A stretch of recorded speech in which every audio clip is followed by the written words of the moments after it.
예를 들어서 30이나 40에 약간 돈을 모아서 퇴직을 해가지고 제 나이쯤 돼보면 그 중에 상당 부분의 사람들이 후회를 하게 됩니다. 일본이 우리나라보다 재산이 가구당 순자산이 적다는 게 상상해 보셨습니까? 순자산에 우리나라는 80%가 부동산이에요. 부동산 가격이 올라서 그렇게 된 거예요. 이게 부자가 된 거예요. 우리가 1991년이 일본 집값이 피크일 때거든요. 네. 3억 6천만 원까지 올랐어요. 네. 지금 얼마인지 아십니까? 우리 돈으로 3천만 원, 4천만 원에도 안 팔려요. 집값이 이렇게 떨어졌는데 아무 느낌이 없어. 놀라지도 않아요. 그래요? 왜 그러냐?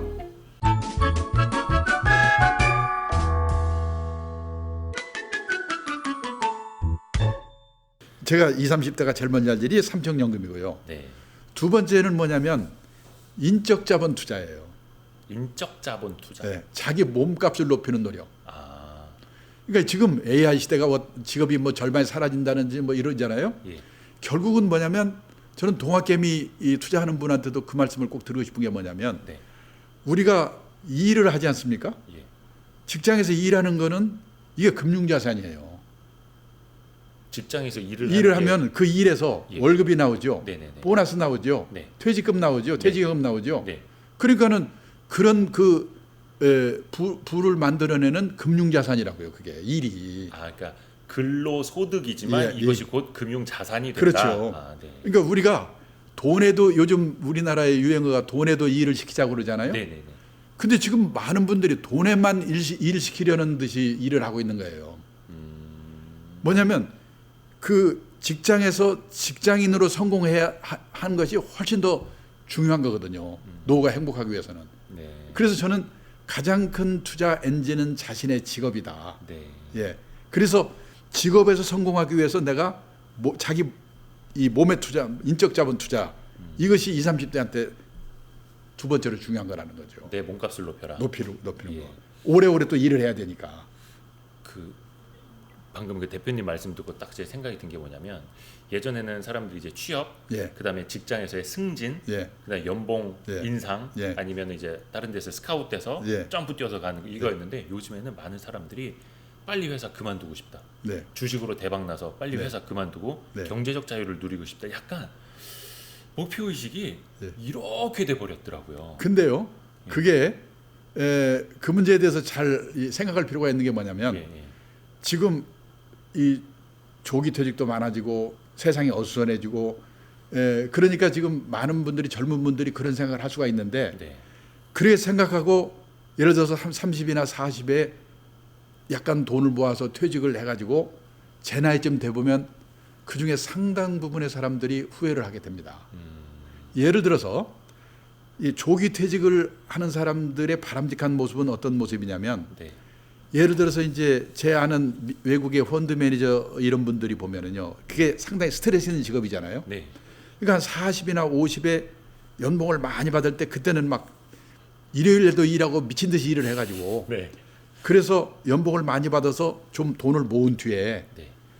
그 조기 퇴직을 해가지고 예. 노는 게 아니라 네.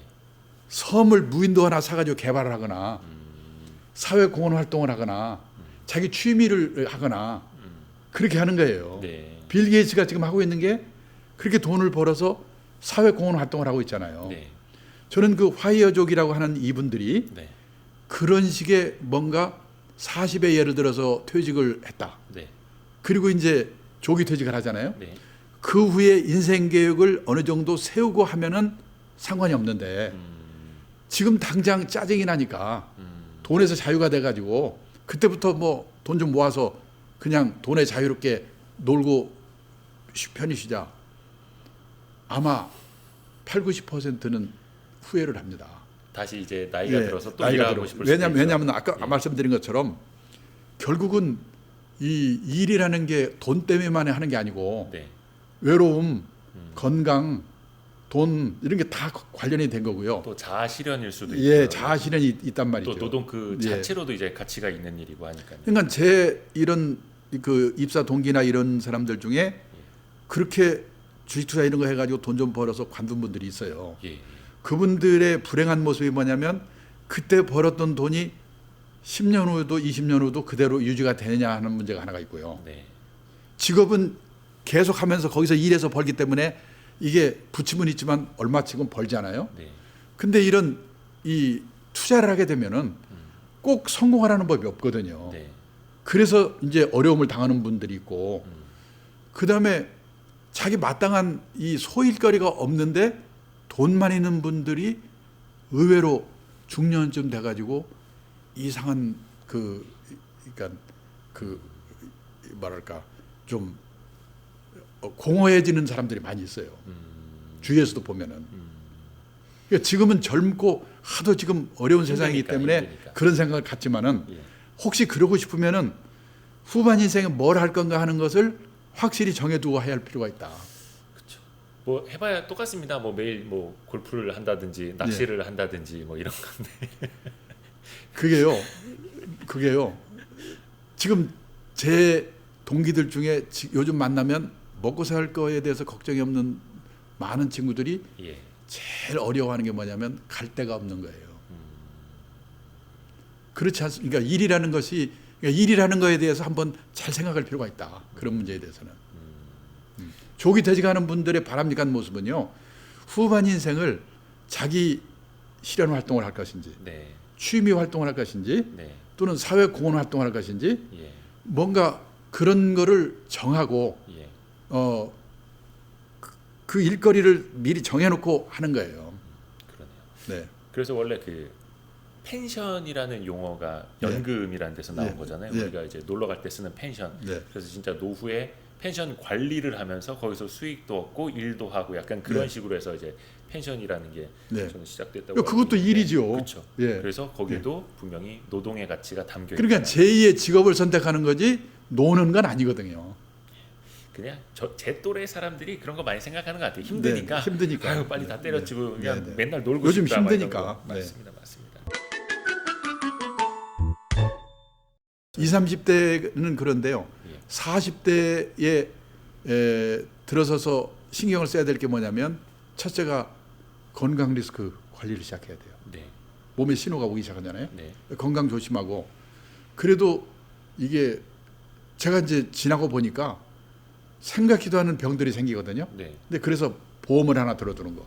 특수 질병 보험을 40대가 되면은. 네, 그래서 건강 리스크 관리를 시작을 하고 네.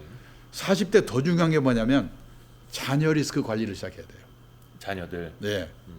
그러니까 이제 부부가 네, 어디 가서 제대로 된 교육을 받아가지고 공통된 인식, 네, 소신을 가지고 자녀 교육 문제, 자녀 결혼 문제 이런 거에 대해서 앞으로 우리가 부부가 그 의견을 합심해서 네, 그 준비를 시작해야 돼요. 네, 왜냐하면은 우리나라는 대개 남자분들이 밖에서 일을 하고 네, 여성분들은 그 자녀 일 관리 문제는 여성분들의 소관이었거든요. 예, 그러다 보니까 그 요즘 뭐 과외 문제 뭐 이런 문제 많잖아요. 제가 얼마 전에 우리 40대 후반에 네, 40대 후반에 연봉을 둘이 맞벌이를 해가지고 예, 1억을 받는 분들을 재작년에 세 커플을 여기 네, 인터뷰를 했어요. 네, 그 중에서 애들 과외비를 제일 덜 쓰는 집이 있는데 네, 부부가 1억을 벌어가지고 네. 3,360만 원을 쓰더라고요. 1년에 초등학교 6학년, 중학교 2학년 둘을. 둘의 과외비로. 뭐 거기에 등록금, 책값, 그다음에 옷도 사줘. 네, 그러면 저축은 언제 하겠습니까? 이게. 그런데 우리나라 직장인의 이 평균 퇴직 연령이 51세거든요. 그렇게 빠른가요? 네. 예. 잡 코리아가 발표한 건데 네, 이 시내 직장이라고 하는 공기업도 55세고요. 중소기업이 51세고 대기업이 49세예요. 대기업이 49세. 네, 네, 네. 그러니까 51세에 퇴직을 하게 되면은 그때 애들은 대학 들어가고 본격적으로 돈이 들죠. 네, 노부모 의료비 요양비 들죠. 네. 그래서 억대를 벌던 사람들이 이 60대가 나가지고 중산층에서 탈락을 하는 거예요. 쓰는 돈이 워낙 많으니까. 그러니까는 예. 그게 시작이 어디냐면 이 자녀에게 들어가는 돈을 관리를 못했기 때문에 그걸 40대 해야 되고 네. 그다음에 50대 60대가 되면은 퇴직이 가까워지거든요. 네. 퇴직이 가까워지면은 준비가 할 게 뭐냐면 첫째 이 가계 자산의 구조 조정을 시작해야 돼요. 자산 구조 조정. 가계 자산의 구조 조정. 그러면요 우리나라의 가정이 그러니까 50대가 얘기입니다. 지금 이제 네. 여기 보면요. 예. 그때 50대가 돼서 그러니까 제가 지금 20, 30대 얘기했고 네. 40대 얘기했고 네. 이제 50대, 60대는 이제 퇴직하는 게 조금씩 다르니까. 그렇죠. 그게 이제 피부로 와 닿을 때니까. 5060 50에서 60대를 얘기하는 겁니다. 네. 이 기업의 재무 상태를 나타내는 것을 대차대조표라고 하잖아요. 대대조. 예. 우리 집에 대차대조표를 만들어 보는 거예요. 어떻게 만드냐면 A4용지에 뉘어놓고 예. T자의 왼편에다가는 우리 집의 자산을 쓰고 예. 오른편에다가는 부채를 쓰는 거예요. 네. 그러면요 자산은 실물 자산과 금융 자산이 있죠. 아파트 한 채 5억, 중고 자동차에 있으면 한 대 100만 원, 개 있으면 바둑이 한 마리 50만 원 다 쓰고 금융 자산, 현금, 예금, 주식, 채권, 펀드, 보험연금 네. 다 써가지고 합계를 냈더니 시가를 쓰고 냈더니 10억이다. 예. 우리 집의 자산의 합계 10억이 돼요. 네. 오른쪽에다가는 예. 은행이나 신용금고에서 돈 빌려온 거 있는가? 부채 차입금 예. 합계가 7억이다. 예. 그러면 10억에서 7억을 뺀 3억 이게 순수한 우리 집 돈 자기 자본이거든요. 예. 그렇죠. 이거를 1년에 한 번씩 부부가 꼭 같이 앉아서 만들어 볼 필요가 있어요. 그럼 생각이 달라져요. 물론 이거 만들 때 조심할 게 하나 있는데 네. 언급결에 그 비자금 감춰놨던 거 뽀록 나면 안 되니까 이건 조심해야 돼. 근데 만들어 놓고 보면 만들어 놓고 보면 우리나라는 문제점이 두 가지가 있어요. 네. 다 갖고 있거나 그 중에 하나만 갖고 있어요. 어느 가정이든지 문제점을요? 문제점을. 어떤 문제점이요? 첫째 문제점이 뭐냐면 예. 자산의 합계가 10억인데 네. 부채가 7억인 집. 네. 이런 집은 위험한 자산 구조를 갖고 있다 이렇게 얘기합니다. 그 부채의 합계가 예. 총 자산의 3분의 2가 넘어가면 위험한 자산 구조예요. 네. 아니 이거 10억 다 팔아서 7억 빚 갚아도 3억이나 남는데 뭐가 위험하냐? 위험해요. 왜? 부채 차입금은 갚지 않으면 줄지 않거든요. 하나님이 갚아주지 않으니까. 그러니까 그 총 자산 중에서 부채가 한 3분의 2가 넘으면 위험하고 자기 자본 대비 한 부채 비율이 한 거의 200% 그렇죠. 이렇게 되면 네. 이제 위험하다. 네. 사실 기업도 그렇게 하면 위험하다고 그렇죠. 하잖아요. 네. 예. 그런데 이거 위험한 자산가죠. 근데 10억의 자산 가격은 불황이 오면 얼마든지 절반으로 3분의 1로 떨어지잖아요. 그럴 수 있죠. 2007년에요. 네. 그 강동구에 네. 34평짜리 아파트가요. 예. 12억까지 올라왔었어요. 네. 그게요.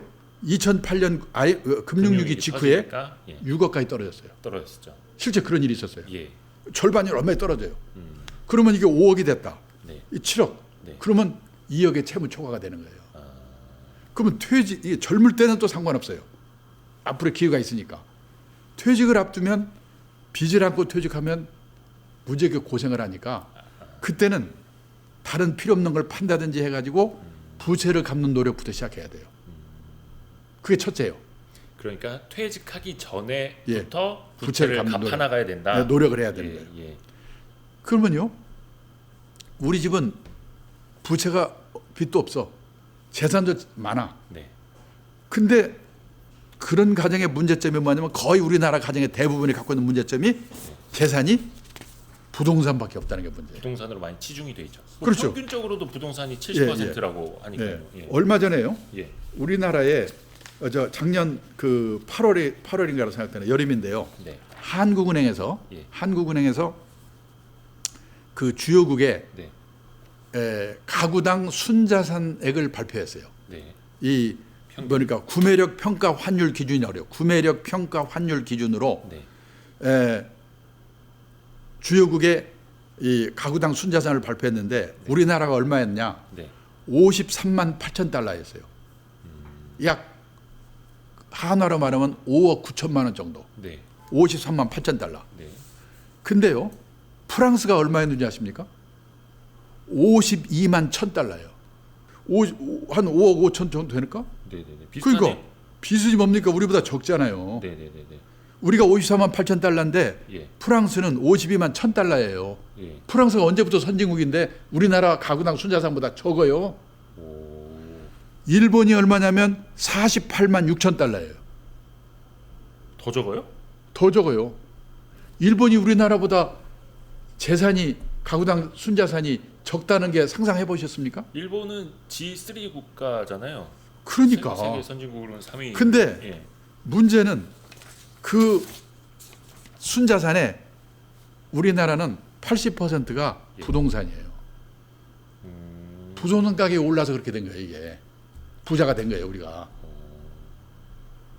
근데 부동산은요, 나이 들어가지고 예.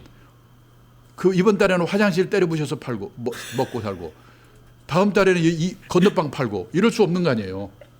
네. 집이 매겨 살죠. 우리가 OECD 가입국 중에서 네. 그 노인 빈곤율이 제일 높은 게 이유가 뭐냐? 집들은 다 있는데 10억짜리 집 있으면 뭡니까? 매달 소득이 없으면 그게 빈곤층에 들어가는 건데. 또 뭐 종부세 이런 거 낼 수도 있고. 예. 근데요. 여기 보신 게 우리 많이 보잖아요. 네. 미국, 일본은 부동산이 30%인데 우리나라는 부동산이 80%란 말이에요. 거의 예. 그런데요. 예. 그런데 제가 이제 이거의 문제점을 일본의 사례를 들어서 얘기를 하면은 이해가 돼요. 일본도 1990년 이 그때가 버블의 피크일 때예요. 네. 부동산 비중이 60%였어요. 일본도 우리나 비슷해. 네. 지금은 30%로 비율이 절반으로 줄었어요. 이거는 부동산을 팔아서라기보다는 부동산 가격이 떨어져서 그런 건가요? 뭐 어떤? 그 이유가 세 가지가 있는데 네. 앞으로 우리나라에 그 세 가지가 일어날지 안 일어날지 잘 생각해 봐야 돼요. 네. 이 비율이 30%로 줄어든 첫째 이유가 뭐냐? 지난 30년 동안 일본의 집값, 땅값이 계속 떨어졌어요. 뭐 잃어버린 예, 20년. 예, 특별한 데 몇 군데 빼고는. 예. 그게 첫째 이유예요. 네. 두 번째는 집 없으면 어때? 빌려 살면 되는 거지? 우리처럼 집에 한이 맺혀 있잖아요. 근데 원래는 일본도 우리나라도 농경 문화잖아요. 네. 그러니까 이 농경 문화인 국가하고 네. 유목민 국가, 해양 국가하고 집이나 땅에 대한 집착이 전혀 달라요.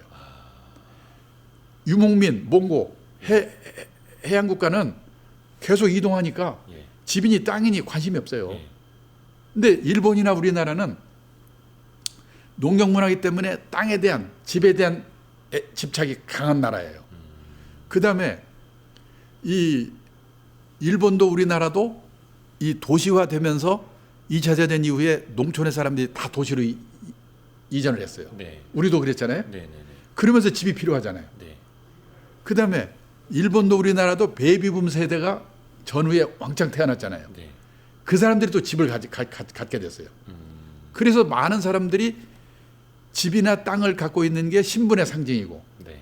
시골에서 출생해가지고 서울 가서 큰 집 사고 이런 사람의 신분의 상징이에요. 네. 근데 그게 일본에서는 지금 거의 사라져가고 있어요. 지금 일본에서는요. 네. 내가 돈이 뭐 1억 있다, 2억 있다. 네. 그러면 지금 내가 집을 사서 내 집을 가지고 살까? 네. 세를 살까? 냉정하게 계산해봐요. 어느 쪽이 유리할까를. 우리는 돈이 없더라도 네. 빌릴 수만 있으면 사잖아요.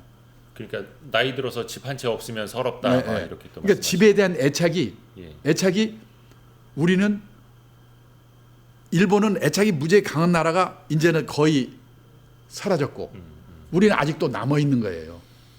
그러면 20년, 30년 뒤에 내가 아까 말씀드렸죠? 노후 대비로 투자하는 거라고. 네. 노후 대비로 투자하는 거라고. 네. 그러니까 그걸 생각해야 돼요. 그런데요. 예. 또 문제가 뭐냐면 네. 바로 혹시 우리나라가 네. 제 친구가 동경 수도권에 살고 있는데 네. 28평짜리 아파트에 살고 있어요. 도쿄에서. 도쿄, 그러니까 우리 말하면 경기도에 살고 있는 거죠. 네. 28평짜리 그 사람들 집을 크게 살지 않거든요. 네. 일본 다들 집들이 좀 그게 작죠? 1984년도에 예. 우리나라 돈으로 계산해서 예. 1억 2천만 원을 샀어요.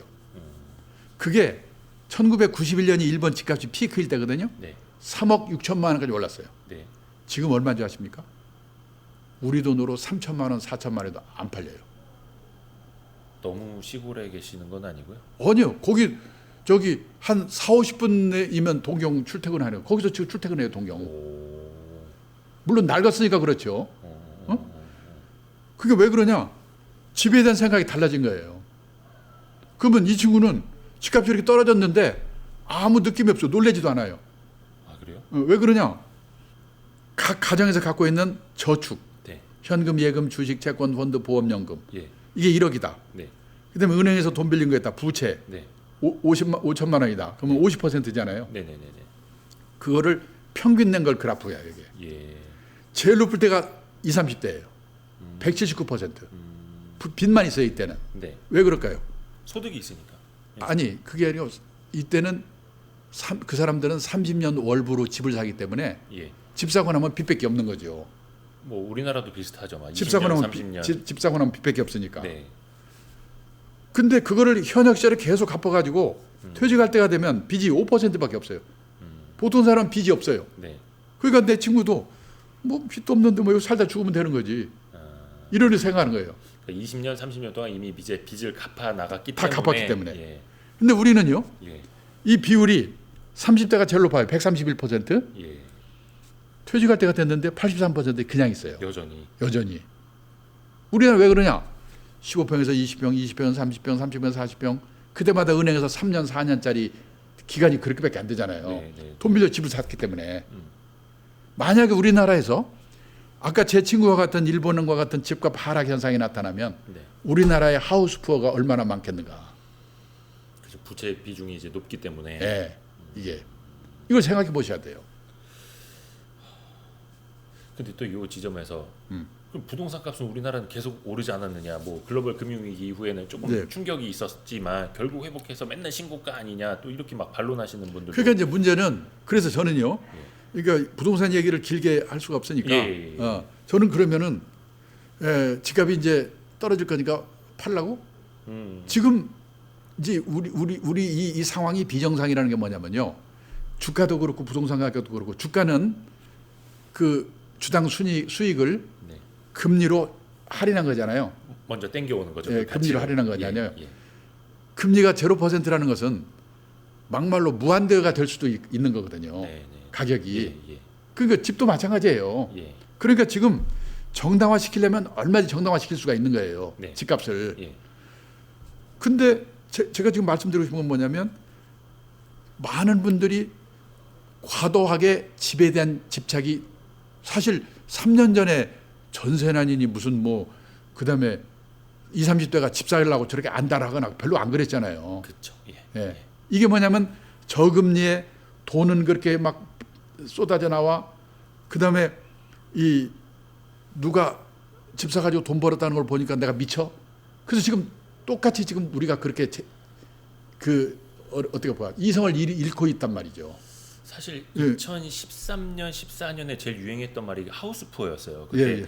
레버리지 투자하신 분들, 다주택자들이 예, 오히려 예. 집값이 이제 침체되면서 막 이자 비용 때문에 고통을 겪고 있다. 그게 지금으로부터 한 6, 7년 전만 해도 하우스 푸어라는 말이 되게 이제 화두가 됐었거든요. 근데 지금은 또 반대가 돼가지고 완전 막. 근데 이제 그게 벼락거지니 뭐니 막 하는데. 그러니까 이게 뭐냐면 예. 코로나부터 시작해가지고 그런 저금리에다가 돈을 떠냈지. 그 아까 이런 것 때문에 그렇게 되는데. 네. 그럼 이게 영원히 가겠느냐? 이게 이제 문제란 말이죠. 예를 들어서요. 그렇죠. 예. 우선 아까 뭐냐면 이 1950년부터 시작해서 2000 몇 년까지 28년 동안에 우리나라가 2,700만 명 출생을 했거든요. 네. 1년에 100만 명씩. 네. 지금은 20만 명 돼요. 네. 그 이 사람들 세대가 올린 집값이거든요. 이게 뭐냐면 예. 아까도 말씀드렸지만은 예. 그러니까 지금 문제는 금년 내년이 어떻게 될 거를 함부로 예측하면 안 된다고 봐요. 네. 이거는 예를 들어서 작년 봄에 제가 그 강남에 재건축한 아파트 경로당에 가서 강의를 했는데 네. 강의 끝나니까 한 분이 뭐라고 하냐면 여기 있는 아파트 45평짜리를 자기가 입주 전에 너무 벼락같이 오르니까 이거 꼭지구나 해서 20매덕에 팔았대요. 팔고 나서 10억이 올랐대요. 그래서 이제 부부간에 또 사이 뭐 난리 났겠죠. 예. 저보고 그래요. 이거 다시 되사야 되냐 어떻게 되냐. 지금 사람들이 그런 생각에 이게 빠져 있기 때문에 함부로 지금 사고 팔고 이런 말을 함부로 못 해요. 그래서 저는 네. 금년 내년에 집값이 어떻게 될지는 알 수가 없지만은 예. 투자의 원칙은 얘기할 수밖에 없다. 뭐냐? 말 그대로 노후에다 관점을 딱 찍어보면 예. 투자라고 하는 것은 리스크가 따르는 것입니다. 그렇죠. 따라서 재산이 한 곳에 집중되어 있으면 안 됩니다. 우리는 80% 집중되어 있잖아요. 어떤 데는 100%, 네. 어떤 데는 뭐 마이너스죠. 예를 들어서. 그렇죠. 예. 예, 빌려 샀으니까. 예. 이 뭡니까? 100% 부동산에 몰빵되어 있으시다면 네. 그 집값이 오를 때 오를 망정 우선 10% 20%라도 금융자산을 가지세요. 그리고 나이가 들어가면서 금융자산의 비중을 높여가셔야 됩니다. 예. 그래서 환갑 나이쯤 되면 반반은 돼야 된다. 아까 제 일본의 제 친구가 그렇게 4억 8천이 3억 6천짜리가 3천만 원, 4천만 원 떨어졌어도 네. 아무 걱정 안 하는 이유는 뭐냐면 금융자산이 있기 때문에 그런 거거든요. 네. 우리는 집밖에 없지만 이거 팔아 살면 되잖아. 네. 이게 만약 그렇게 되면 어떡할 거냐 이거죠. 환갑 나이쯤 되면 부동산과 금융자산 비중이 반반은 돼야 됩니다. 그래서 50대에 접어들면 이제 부채를 줄여야 되는 거고. 첫째 부채 줄이고 예, 부채를 줄이고. 가계자산의 구조 조정이 그러니까 부동산과 금융자산의 이것도 하나의 일종의 막 상징적인 숫자예요. 네. 뭐 미국 같은 경우는 더 한 30% 정도밖에 안 되지만은 그래서 일단은 우리나라 입장에서 볼 때 그래도 반반 정도는 돼야 된다. 내가 집이 큰 걸 갖고 있더라도 금융자산이 그만큼 있으면 상관이 없어. 네네네. 그러면 금융자산을 늘려야 되는데 네. 뭘로 늘리란 말이냐? 금융자산을 늘려야 될 거 아니에요. 그렇죠. 50대 50으로 하려면. 특히 이제 50대 접어들면서는 이제 은퇴를 앞두고 있는데 예. 금융자산을 좀 어떻게 늘려야 되면 뭘로 늘리냐? 예. 현금, 예금, 주식, 채권, 펀드, 보험연금. 근데 금리가 10몇 퍼센트, 몇 퍼센트 고금리일 때는 예. 그냥 망설일 것 없이 예금만 해도 돼요. 그렇죠. 고금리 시절. 지금은 1%도 안 되니까. 네. 그래서 먼저 알아야 될 게 뭐냐면 수많은 금융 상품은 저축 상품과 투자 상품으로 나눠진다. 네, 네. 요 공부를 해야 돼요. 네. 이게 미국의 중학교 책에 나오는 얘기예요. 그래서 미국에서는 중학교만 졸업을 제대로 하면 네. 저축이라는 말과 투자라는 말이 어떻게 다른지 이건 알거든요. 네, 네, 네. 우리는 학교에서 이런 걸 배운 일이 없기 때문에 네. 대학을 졸업해도 저축해서 돈 모으자, 투자해서 돈 모으자 뜻이 비슷한가 보다. 예. 아닙니다. 상반된 개념을 갖고 있어요. 그렇죠. 그렇죠. 저축의 뜻 아껴서 모으다. 어. 우리가 은행에 예금하는 거. 네. 지급액이 확정된 보험에 드는 거. 네. 지급액이 확정된 연금에 드는 거. 네. 이거를 저축 상품이라고 그래요. 네. 저축 상품을 사시면 늘어나는 속도는 느리지만 네. 원금이 깨지는 법이 없어요. 예. 왜? 금융회사가 운용의 결과를 책임져 주기 때문에. 또 5천만 원까지 이제 예금자 예, 보호도 되고. 보호되고. 예. 그러니까 갖다 맡기면 금융회사가 책임져 주는 상품은 저축 상품. 네. 책임 안 져주는 상품은 투자 상품. 요거다 외워두세요. 그렇죠. 아 그러면 어떤 돈을 가지고 예금, 저축을 하는가? 단기간 내에 써야 될 거. 네. 원금이 깨져서는 절대 안 되는 돈. 예. 이거는 그냥 눈 감고 예금을 해야 돼요. 예. 그러면 투자의 뜻은 뭐냐면 가능성을 믿고 자금을 투하하다. 주식, 채권, 펀드, 보험, 그다음에 보험 중에서도 변액보험, 네. 연금 중에서도 변액연금. 네. 이거 잘하면 돈을 벌어. 잘못 원금도 깨먹어. 리스크가 따르는 상품. 네. 이게 투자 상품인데 네. 지금 우리 주위에 변액보험, 변액연금 드신 분들이 많거든요. 네.